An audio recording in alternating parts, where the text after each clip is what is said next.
Chicken పచ్చడి పట్టుకుందామా అండి? అది 2 కిలోల చిన్న బాయిలర్ మాంసంతో.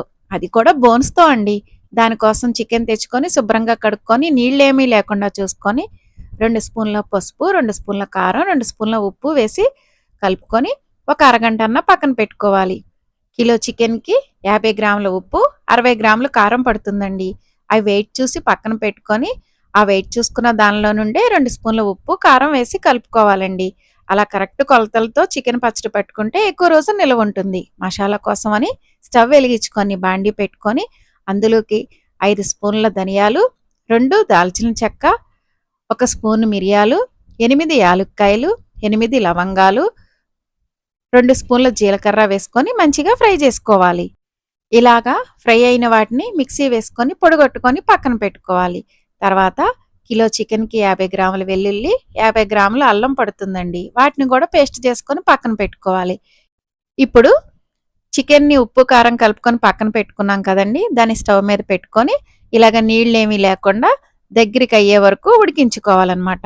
అదే చిన్న బాయిలర్ గాకుండా పెద్ద బాయిలర్ అనుకోండి కుక్కర్‌లో పెట్టి ఉడికించుకోవాలి. ఈ ఉడికిన చికెన్‌ని ఫ్రై చేసుకోవడం కోసమని స్టవ్ వెలిగించుకొని బాండీ పెట్టుకొని ఆయిల్ వేసుకొని ఇలా చికెన్ ముక్కలన్నిటిని మంచిగా ఫ్రై చేసుకోవాలి. ఈ ఫ్రై అయ్యే లోపల మనం చింతపండును కూడా ఉడికించుకోవాలండి. చింతపండు కిలో చికెన్‌కి 50 గ్రాములు తీసుకోవాలన్నమాట. ఇలాగ చికెన్ ముక్కలన్నీ ఫ్రై అయ్యాక అల్లం వెల్లుల్లి పేస్ట్‌ను కూడా అదే ఆయిల్‌లో మంచి కలర్ వచ్చే వరకు అంటే పచ్చి వాసన పోయే వరకు ఫ్రై చేసుకోవాలండి. ఇవి ఫ్రై అయ్యే లోపల చింతపండు పేస్ట్ కూడా దగ్గరగా అయ్యి ఉడికిపోతుందండి. ఇప్పుడు స్టవ్ ఆఫ్ చేసుకొని దీన్ని చల్లార్చుకోవాలి. అల్లం వెల్లుల్లి పేస్ట్ కూడా చూడండి మంచి కలర్ వచ్చింది. పచ్చి వాసన అంతా పోయింది కదా! ఇప్పుడు స్టవ్ ఆఫ్ చేసుకొని ఇక చికెన్ పచ్చడిని కలుపుకోవాలి.